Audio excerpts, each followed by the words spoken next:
Jenderal Brigadir Riki Rizal atau RR Ajudan Istri Irjen Verdi Sambo telah ditetapkan sebagai tersangka dengan dijerat pasal pembunuhan berencana. Polri kembali menetapkan satu orang tersangka yang merupakan ajudan istri Irjen Verdi Sambo, Putri Chandrawati, yakni Brigadir Riki Rizal atau RR atas insiden yang menewaskan Brigadir J.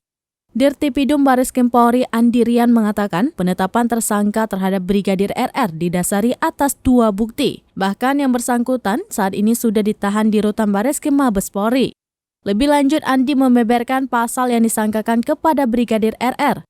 Andi tidak menjelaskan secara rinci peran dari Brigadir RR terkait insiden dugaan pembunuhan terhadap Brigadir J tersebut. Ia mengatakan yang terpenting saat ini Brigadir RR sudah dalam penahanan oleh pihak Bareskrim Polri. Selain Riki, Polri juga menetapkan Baradae sebagai tersangka dalam kasus kematian Brigadir J.